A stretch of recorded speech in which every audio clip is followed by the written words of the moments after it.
Hebreus capítulo de número 9, versículo de número 1.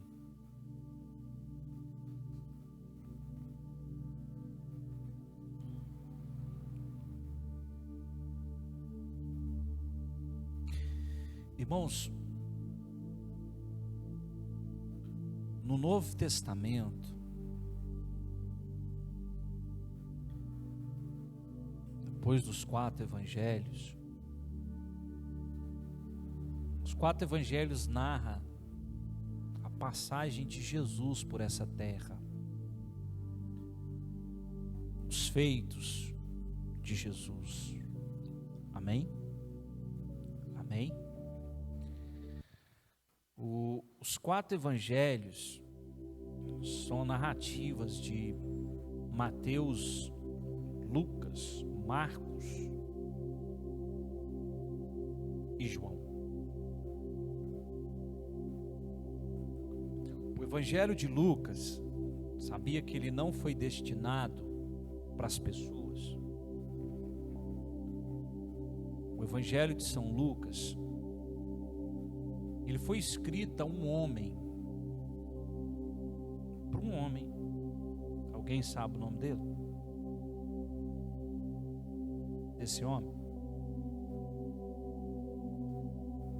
Paulo fala dele lá em Atos. Lucas fala dele lá em Atos. Quando ele está escrevendo, começa a escrever Atos. Como é que ele chama? Alguém sabe?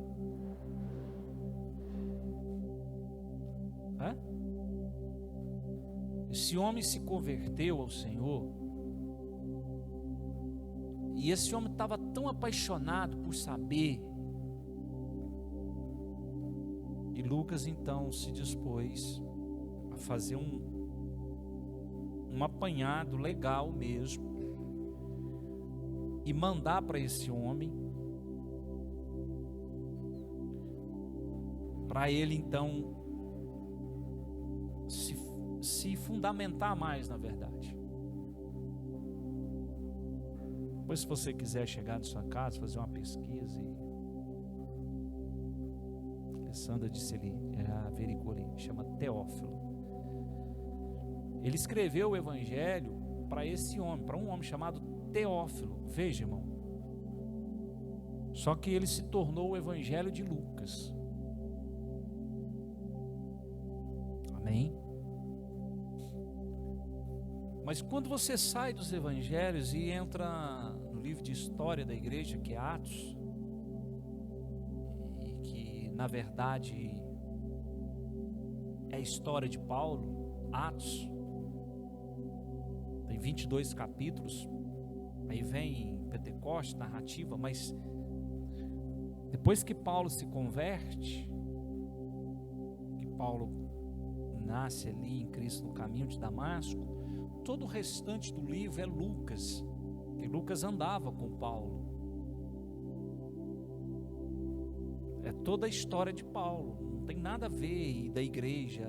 Ele pouco cita os apóstolos, ele cita os encontros, ele cita as viagens missionárias por onde Paulo passou. Às vezes aquilo que não está na carta, você encontra em Atos, porque é a história de Paulo, o apóstolo aos gentios. Amém, irmãos? Amém? Mas aí esse livro aqui, Hebreus, essa carta de Hebreus, que tem quantos capítulos? 13. Essa carta de Paulo aos Hebreus, eu tenho essa convicção que foi Paulo o escritor da carta. Um tempo atrás aí nós falamos aqui de Hebreus. Essa carta aos Hebreus, irmãos, é uma narrativa gloriosa, tão gloriosa, de Cristo, o que Ele é, se comparado à velha aliança, ou na velha aliança, mas é uma gloriosidade esse livro de Hebreus. Por quê, irmãos? Porque, o livro de Hebreus nos mostra, do capítulo 1 e 2, Cristo é superior a anjos e profetas. Do capítulo 1 ao 2 você vai encontrar isso. Cristo é superior. Do 3 ao 4, Cristo é superior a Moisés. Cristo é maior do que Moisés. Do capítulo 5 ao 7, Cristo é superior ao sacerdócio de Arão, aquele que a vara florescera e foi colocada dentro da arca da aliança. Do capítulo 8 ao 10, Cristo é superior à lei de Moisés. Cristo é superior à lei de Moisés. E do 11 ao 13, Cristo é o caminho para um estilo de vida superior. Isso aqui tá, quem tem a King James, tá na primeira página aí da King James, essa divisão aqui, esse esboço. Do capítulo 1 ao 2, Cristo é superior a anjos e profetas, é uma revelação. Do 3 ao 4, Cristo é superior a Moisés, aqui apresenta ele como líder, porque Moisés era líder. Do 5 ao 7, Cristo é superior ao sacerdócio de Arão, é Cristo como sacerdote. Cristo é superior à lei de Moisés. A lei de Moisés falava de sacrifícios. Ele é sacrifício. Irmãos, ele é o sacrifício. Viu, Alan? Daquela postagem de hoje, Cristo é a graça, que eu vi lá. Irmão, não, irmão. E você ainda faz um comentário, irmão, fora.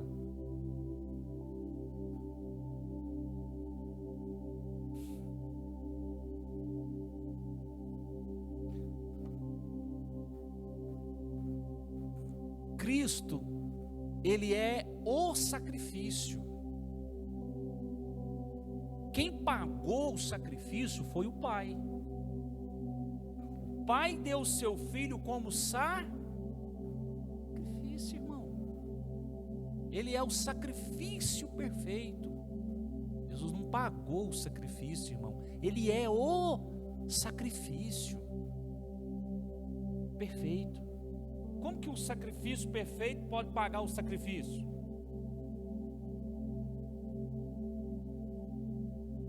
Por isso que Jó, ele tem uma tipificação, porque quando os filhos de Jó se reuniam e faziam festa, o que Jó fazia? Jó reunia eles e ele sacrificava em favor de quem? Dos filhos. Não eram os filhos que faziam sacrifício, era o pai que fazia o sacrifício em favor dos filhos. Isso é sombra. O pai fez um sacrifício em nosso favor. Ele deu a oferta perfeita. Quem é essa oferta perfeita? Quem é o Cordeiro perfeito, irmão? Jesus. E é o que nós vamos ler aqui agora. Capítulo 9. Ora, versículo 1. Ora, a primeira aliança possuía ordenanças para adoração e também um tabernáculo terreno. A primeira aliança, ela é baseada em quê? Não é nos 10 mandamentos?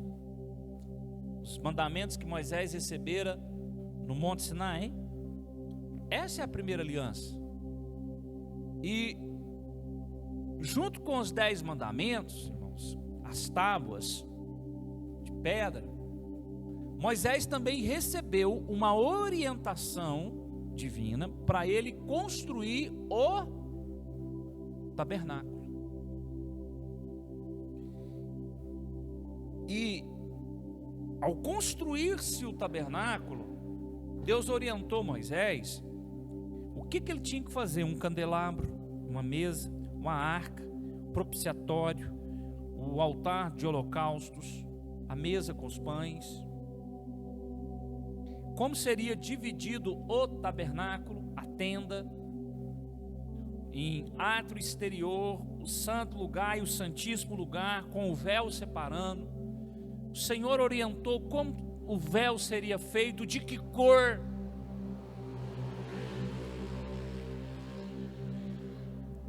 tamanho, 12 tribos. E o Senhor falou: olha, você vai pegar as 12 tribos e você vai dividir, vai por 4, 3 de um lado, 3 à frente, 3 atrás, 3 do lado direito e 3 do lado esquerdo. E à frente do tabernáculo, uma das tribos que ficou foi a de Judá. Isso tudo era sombra, tudo tem uma explicação. O candelabro, irmãos, se você estudar sobre o candelabro de ouro, Deus orientou Moisés a fazer ele de uma peça só. Pegar o candelabro, e aí Deus fez do Espírito descer sobre um grupo para eles trabalhar com ouro, os artesãos. E aí então, de uma peça de ouro só, se faria o candelabro, entende? Martelo batendo no ouro, fala de Cristo, na sua gloriosidade, sendo agredido, sendo espancado, sendo humilhado, irmãos, aqui, e se aperfeiçoando por mim e por você. Uma peça só de ouro, não podia ser encaixado. Como seria esse candelabro? Então tudo aponta para Cristo, os mandamentos. E então o tabernáculo, que era uma representação do tabernáculo celeste, porque Paulo fala sobre isso. Versículo 2: pois foi levantada uma tenda, em cuja parte da frente, conhecida como lugar santo, estava o candelabro, a mesa e os pães da proposição. Mas atrás do segundo véu havia a parte chamada Santo dos Santos, onde se posicionava um altar de ouro puro, para o incenso, e a arca da aliança, também toda revestida de ouro. Nessa arca estavam o vaso de ouro contendo o maná, a vara de Arão que floresceu e as tábuas da aliança. Eles falam que dentro da arca tinha só 3 elementos: o maná, a vara de Arão e as placas. É mesmo? É só isso que tinha dentro da arca? Aí o vaso de ouro?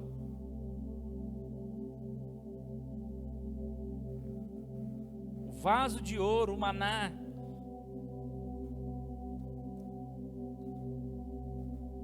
O vaso de ouro contendo o maná.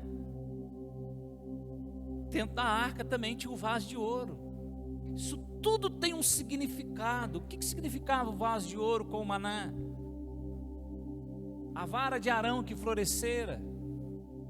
São 3 autoridades. Fala de 3 autoridades: autoridade do céu, autoridade na terra.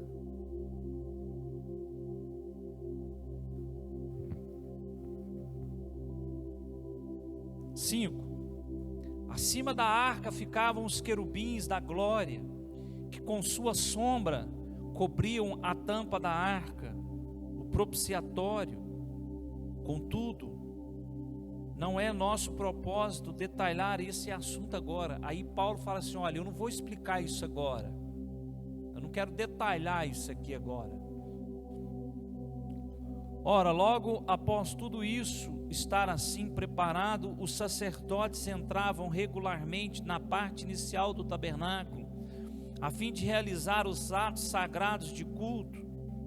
No entanto, na segunda parte da tenda, o Santo dos Santos, somente o sumo sacerdote podia entrar uma vez por ano, e jamais sem apresentar o sangue do sacrifício. Veja, ele entrava no Santo dos Santos uma vez por ano, e ele não podia entrar sem o sangue do sacrifício. Ele não podia entrar lá de mãos vazias. Ele tinha que entrar lá uma vez por ano para fazer o sacrifício anual. O sumo sacerdote.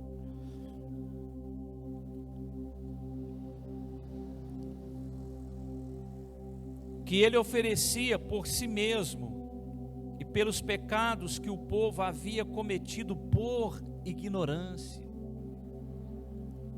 Dessa maneira, o Espírito Santo estava revelando que, veja, dessa maneira o Espírito Santo estava revelando que, com esse ato do que? Do sumo sacerdote, sim ou não?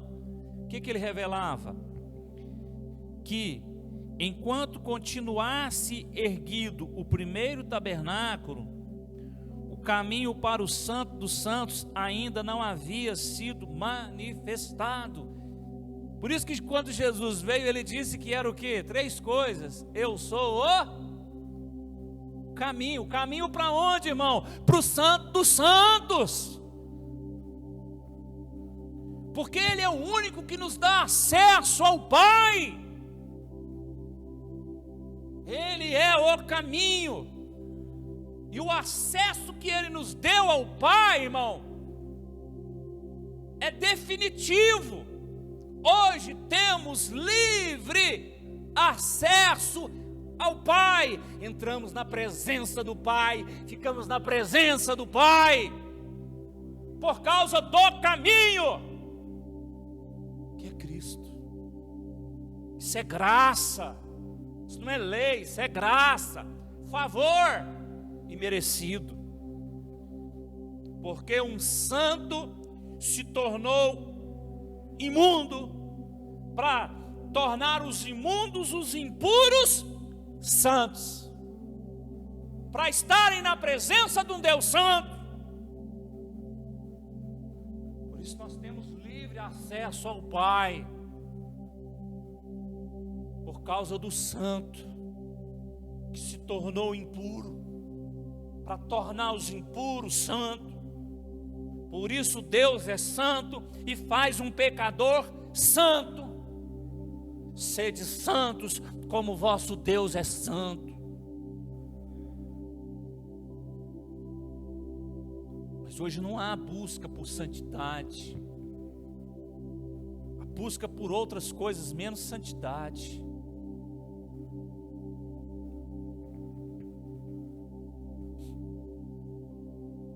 Nove. Esse fato transforma-se numa ilustração, veja, tudo aquilo lá se transforma numa ilustração para os nossos dias, esclarecendo que as ofertas e os sacrifícios oferecidos não podiam dar ao adorador uma consciência perfeita e limpa. Veja, nenhum sacrifício que eles faziam, nenhuma oferta que eles faziam, fazia o quê? Não podiam dar a eles uma consciência perfeita e limpa. Não podiam, irmão. Menos eles sacrificando, dando as suas ofertas, não podiam. Era tão somente ordenanças que tratavam de comida e bebida e de várias cerimônias de purificação com água. Esses mandamentos exteriores foram impostos até a chegada do tempo da nova ordem. Veja que no velho pacto, na velha aliança, era comida bebida. Mas quando Jesus veio e se estabeleceu a nova aliança, alguém escreveu que o reino de Deus não é comida nem bebida. Não é comida nem bebida. O reino de Deus é o quê? Justiça. Quê? Justiça, alegria. Mas o reino de Deus não é comida nem bebida. Mas aqui era comida. Tá vendo a velha ordenança? Era comida e bebida. O que eles ofereciam? Comida e bebida. Olhe para mim. Olhe para mim aqui, por favor. Deixa eu beber uma água aqui.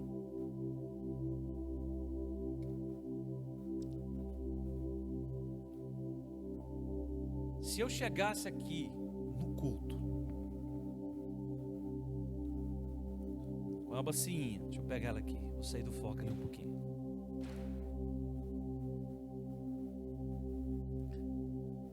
Veja,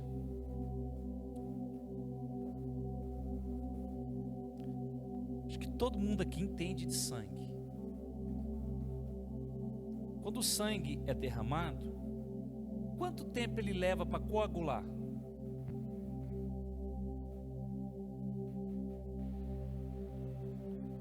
Quanto tempo ele leva para coagular? Quem sabe? Aproximadamente. Ele leva um tempo, sim ou não? Mas também não é muito tempo. O sangue, aí com mais ou menos 1 hora, ele já está coagulado, sim ou não? Hã?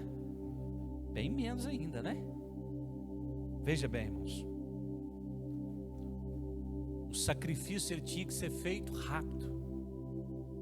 E olha só, irmão, eles não armazenavam sangue como armazenavam azeite. Porque se armazenassem sangue, ele coagulava. E se fosse derramar, segundo, o que dava no sangue? Bicho. Porque sangue em putrefação é um cheiro terrível. Sangue podre. O sangue, irmãos, do sacrifício tinha que ser colhido ali, na hora. E aí vinha um sumo sacerdote, fazia o que, irmãos? Ele aspergia o sangue sobre o povo. O povo era salpicado, era o sangue voava na testa, na cabeça. O povo era sujo com sangue. Tinha que ser sangue. Não podia demorar não. Aí você vem para hoje. Imagina se eu chegar aqui e começar a aspergir o sangue do povo.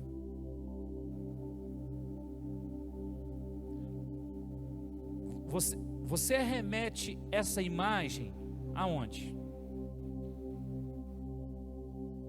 Existe uma religião aí hoje que faz muito sacrifício. Mata galinha, bode.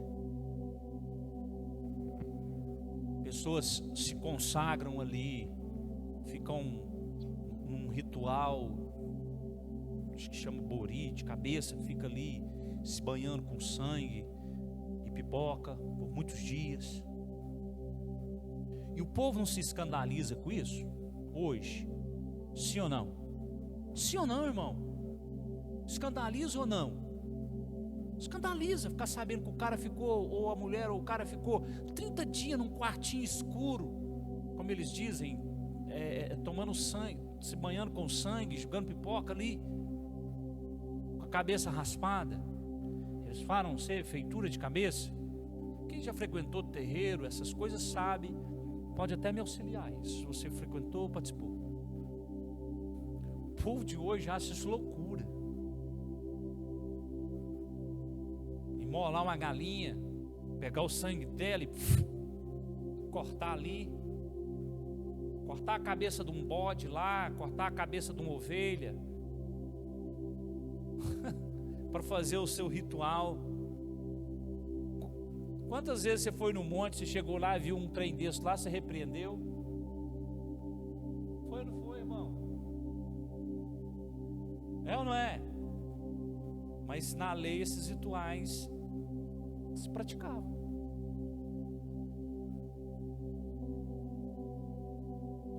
Prato de farinha, de azeite, tá aqui, irmão. O diabo só pegou o negócio e bardeou o trem. Sabe por quê, irmãos? Eu vou falar. É porque o sacrifício que nos foi ensinado não foi o da lei, é o da graça, é o sacrifício perfeito, é o sacrifício de um homem derramado na cruz do Calvário, o sangue de um homem. E esse evangelho tem sido ensinado. O homem derramou o sangue, o homem derramou o seu sangue, o homem derramou o seu sangue.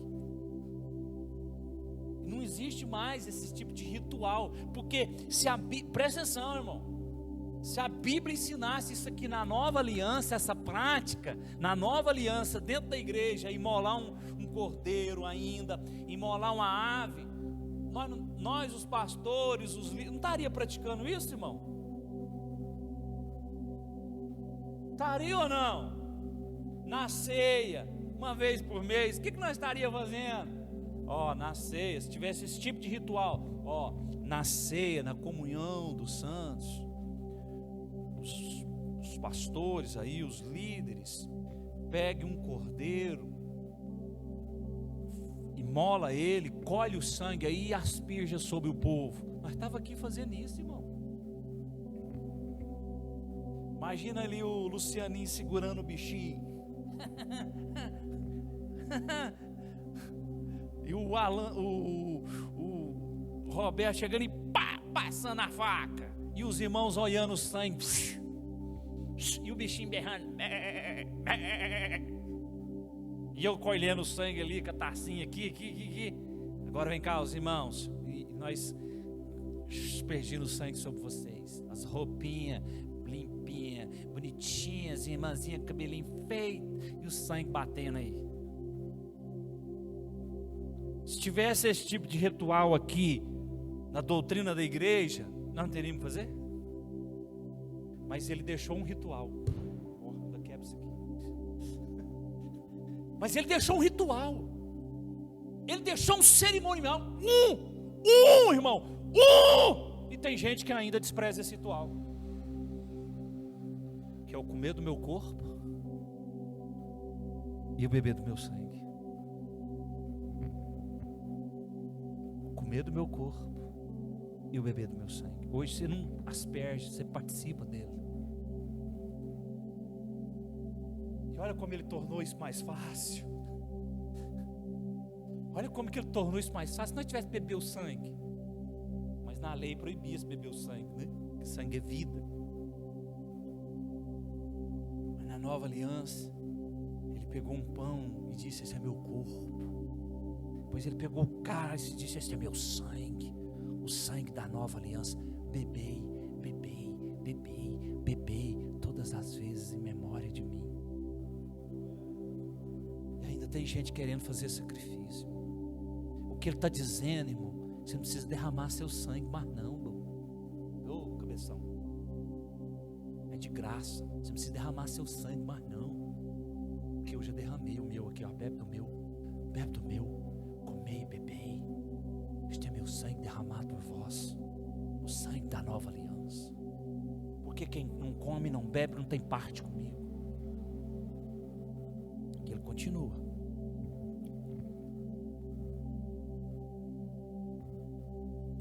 Versículo 10. Eram tão somente ordenanças que tratavam de comida e bebida e de várias cerimônias de purificação com água. Esses mandamentos exteriores foram impostos até a chegada do tempo da nova ordem. Esses mandamentos foram impostos até a chegada do quê? Do tempo da nova ordem. Qual nova ordem, irmão? Da nova aliança. Versículo 11. Quando Cristo chegou como sumo sacerdote, dos benefícios que estavam por vir, Ele mesmo adentrou o maior e mais perfeito tabernáculo, não construído por mãos humanas, isto é, não pertencente a esta criação. Irmãos, Deus não pertence a nenhum tabernáculo terreno. Deus não pertence a nenhum tabernáculo terreno, irmão. Isso é ilusão. Ilusão dos caciques, dos pajés, dos forte apache. Ele não pertence a nenhum tabernáculo terreno.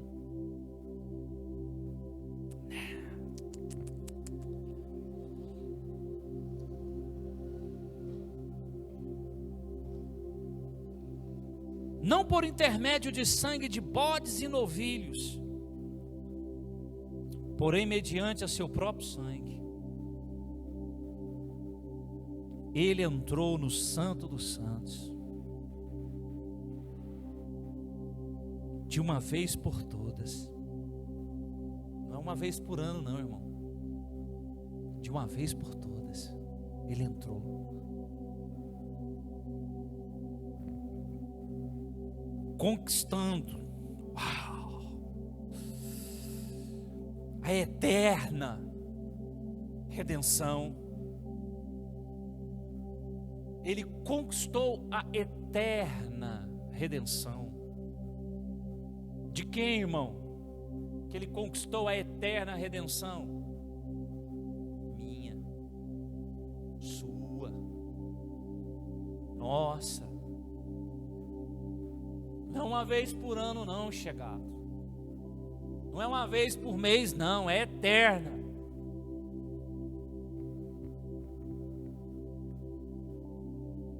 Portanto, se o sangue de bodes e de touros e as cinzas de uma novilha espalhadas sobre os que estão cerimonialmente impuros os santifica, aí ele fala agora do que acontecia lá na velha ordem. Se sangue de bodes e de touros e as cinzas de uma novilha espalhadas sobre os que estão cerimonialmente impuros os santifica, de forma que se tornam exteriormente puros, veja, exteriormente, do lado de fora, puros. Quanto mais o sangue de Cristo, uau!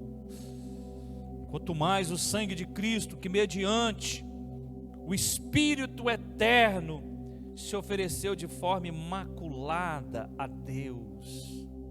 É o que você me falou hoje. Ele se ofereceu de forma imaculada a Deus.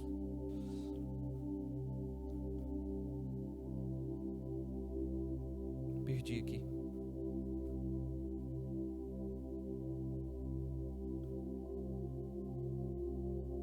Quanto mais o sangue de Cristo, que mediante o Espírito Eterno se ofereceu de forma imaculada a Deus, purificará completamente a nossa consciência de comportamentos que conduzem à morte, para que sirvamos ao Deus vivo. Olha o que esse sangue faz, irmão. Olha o que sacrifício perfeito. O outro não limpava a consciência, esse aqui limpa. Esse aqui muda. Exatamente por esse motivo, Cristo é o mediador de uma nova aliança. Cristo é o mediador. Ele fez uma mediação entre quem? Entre a humanidade caída e o Deus Santo. Ele mediou a sua redenção, a minha, a nossa. Ele é o mediador. O homem caído, destituído na sua condição, e agora ele fez uma mediação. Ele é o mediador, ele se colocou no meio, por isso ele morreu. E aí ele mediou a minha questão, a sua, ele pleiteou isso. Ele pagou a dívida quando ele disse: tetelestai. Eu paguei sua dívida só. Eu paguei ela. Não foi você não. Nada do que você faz paga a sua dívida. Eu pago ela por você. Tetelestai. Dívida paga. Dívida paga. Estou mediando ela, dívida paga. Sua dívida está paga. Por isso agora a consciência limpa. O sangue dele muda. Por isso o circo gospel, o circo do poder, do pula, é interessante, que é poder demais aqui, rodopio, pula, pá. Mas chega em casa, o marido está batendo na mulher, a mulher está traindo o marido e vice-versa, aquela bagunça total. Que evangelho é esse? Que poder é esse? Do circo gospel. Quanto mais o sangue de Cristo, que mediante o Espírito Eterno te ofereceu 15, exatamente por esse motivo, Cristo é o mediador de uma nova aliança, para que todos aqueles que são chamados, recebam a promessa da herança eterna. A promessa da igreja, irmão, ela é eterna, é uma herança eterna. Não é uma herança passageira, é eterna.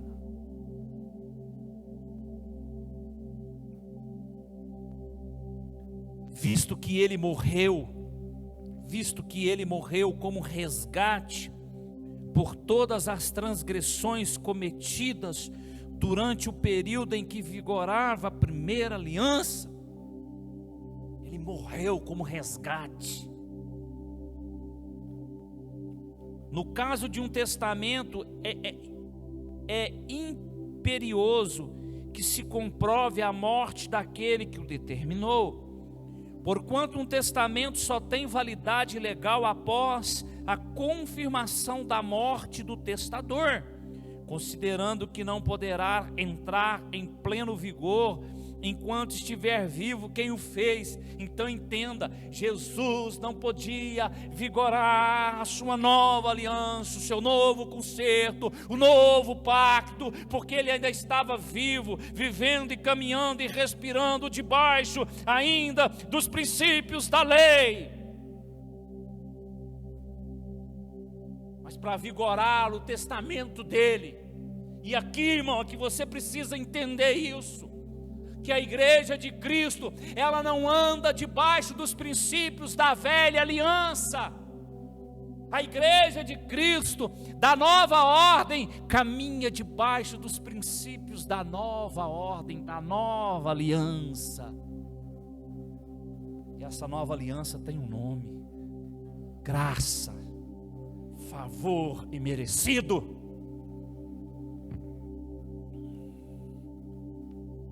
Graça, favor e merecido. Ele é o mediador.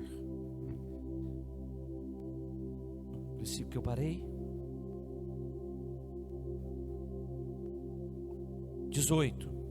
Por essa razão, nem a primeira aliança foi sancionada sem sangue, tendo em vista que depois de proclamar todos os mandamentos da lei a todo o povo, Moisés levou sangue de novilhos e de bodes, e também água, lã vermelha e ramos de ensopo, e aspergiu sobre o livro e toda a população, declarando: este é o sangue da aliança, o qual Deus ordenou para obedecer. Isso aqui eles falando agora de Moisés e o que ele fez, certo?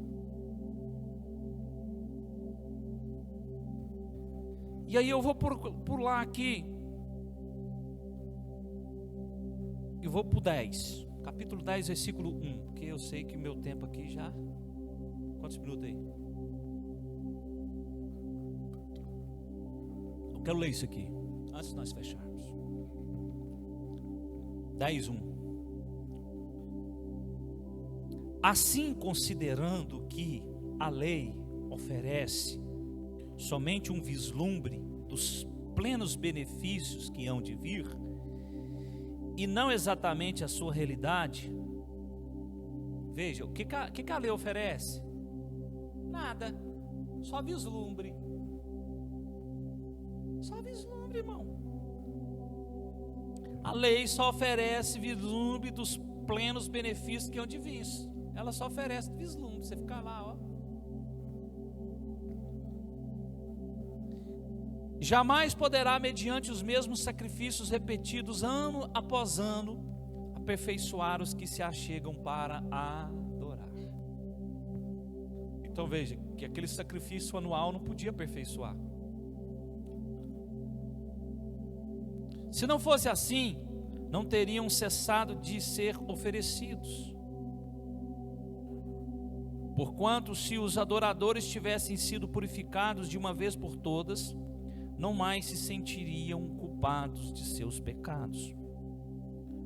Contudo, essas cerimônias de sacrifícios promovem todos os anos uma recordação de seus pecados. Olha para mim, olha para mim. Não é assim campanha e corrente?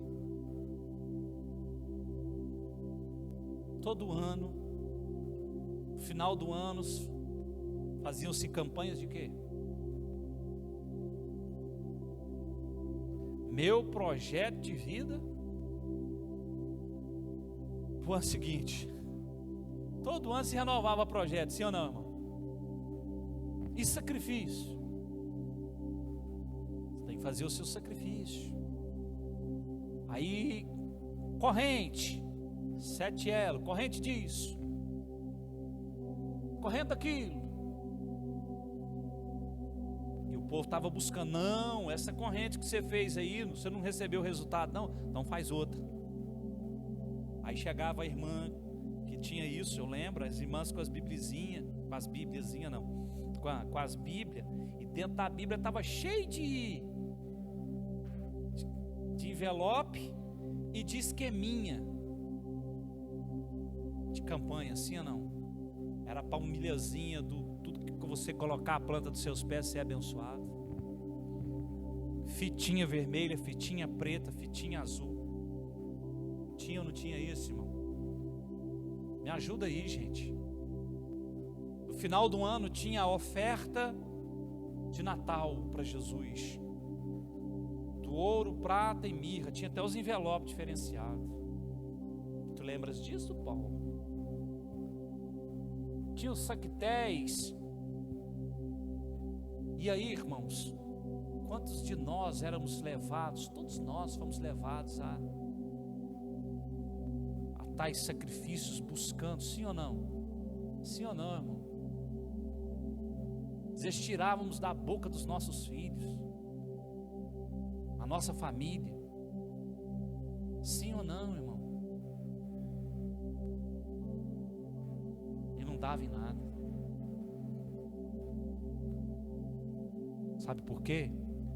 Porque a crença era errada, a forma era errada. Mas de vez em quando algo acontecia. Por quê, irmão? Porque Satanás tinha que fortalecer a ideia de que dava certo. Porque um é o sacrifício, um é o caminho, um é a vida, um é o remidor, um é o mediador, e o nome dele é Jesus Cristo de Nazaré.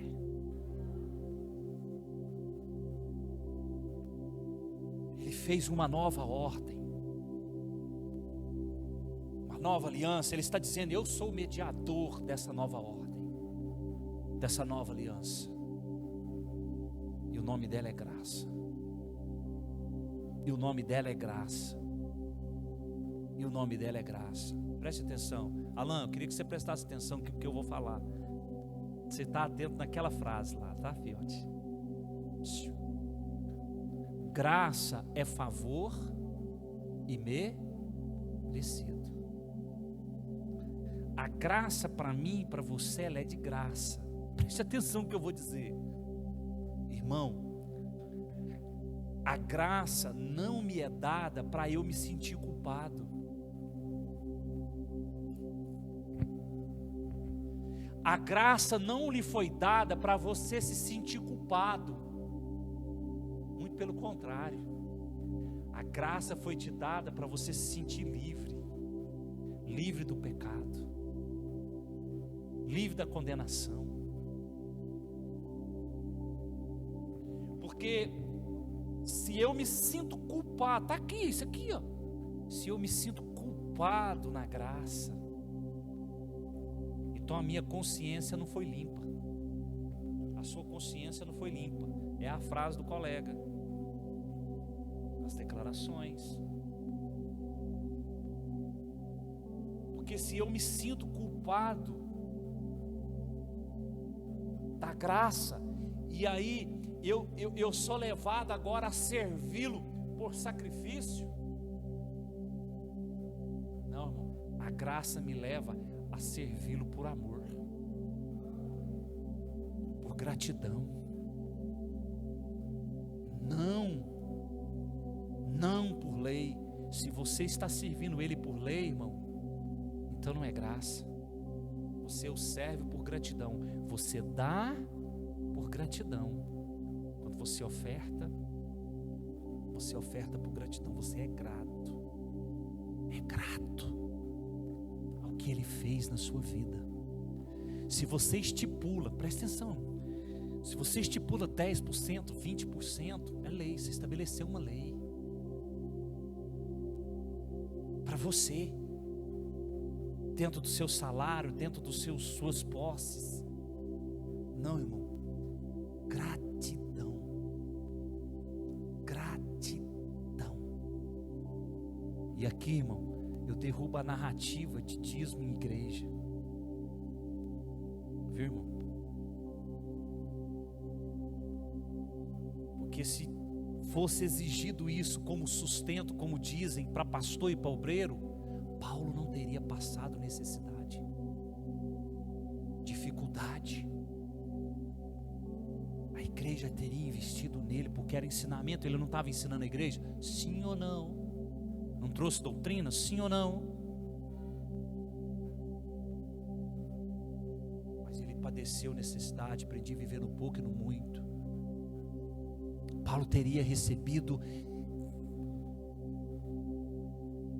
várias e várias vezes ajudas financeiras para a missão, e se você ver, foram poucas as vezes. Ele fala: eu tive que trabalhar. Graça é de graça. O favor age em nosso favor. Não para nós nos sentirmos culpados, mas livres. Eu sou livre para adorá-lo.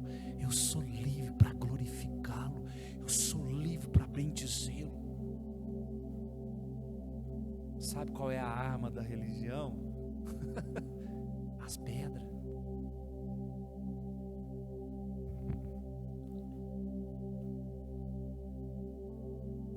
Contudo, essas cerimônias de sacrifícios promovem todos os anos uma recordação dos pecados. Veja, irmão, que essas coisas recordam, elas promovem recordação do que? De pecado. A graça não promove isso em mim, não. A graça promove em mim que nele eu sou livre, nele eu sou perdoado, e agora eu ando nisso com a consciência limpa.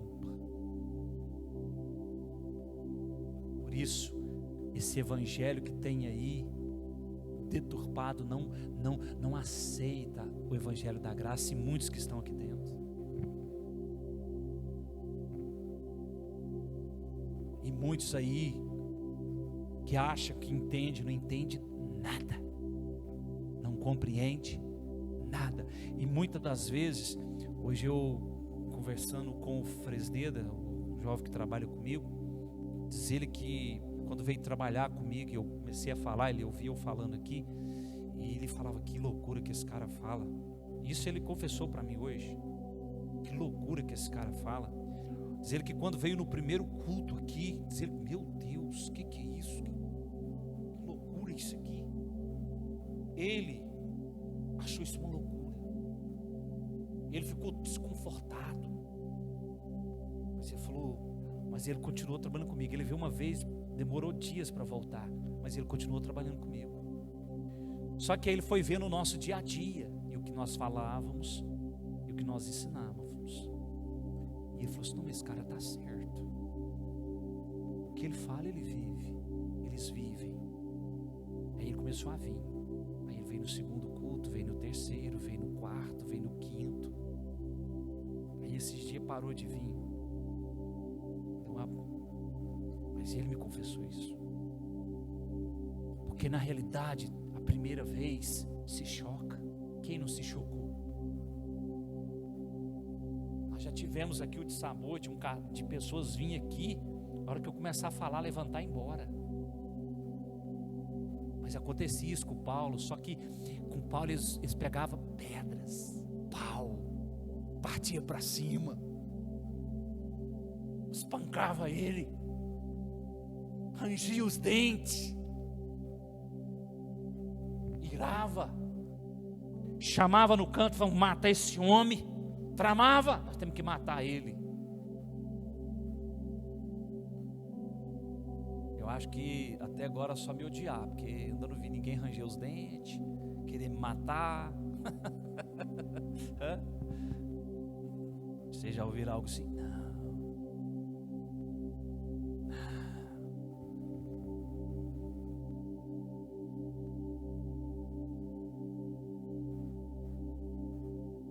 5, para resumir: por isso, quando Cristo veio ao mundo, proclamou: sacrifício e oferta não quiseste, mas um corpo me preparaste. De holocausto e ofertas pelo pecado não te agradastes. Então eu disse: aqui estou, no livro está escrito a meu respeito: vim para fazer a tua vontade, ó Deus. Havendo declarado em primeiro lugar sacrifícios, ofertas, holocaustos e ofertas pelo pecado não quiseste, tampouco deles te agradastes, os quais foram realizados conforme a lei. Então completou: aqui estou, vim para fazer a tua vontade. E assim ele cancela o primeiro padrão para estabelecer o segundo. Veja, ele cancelou o primeiro padrão. Quem é o primeiro padrão? A lei, para estabelecer o segundo. Por essa determinação fomos santificados por meio da oferta do corpo de Jesus Cristo. Veja, fomos santificados por meio da oferta do corpo. Por que você come o corpo, irmão? Porque o corpo dele era uma oferta que fazia o quê?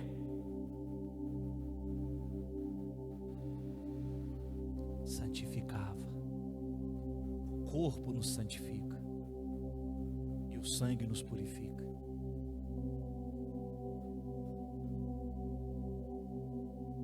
E por essa determinação fomos santificados por meio da oferta do corpo de Jesus Cristo, feita de uma vez por toda. Diga glória a Deus.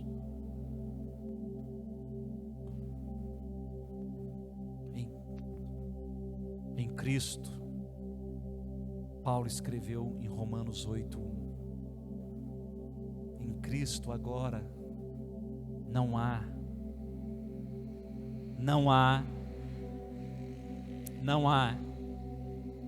nenhuma condenação para aqueles que estão em Cristo Jesus. A pergunta é: você está em Cristo? Porque se você está, não há condenação. Se você não está achando que está e está se condenando, você não está. graça, favor imerecido. O favor de Deus está ao nosso favor. O favor de Deus não é o Filho? E o que João escreveu dele? Vamos ficar de pé.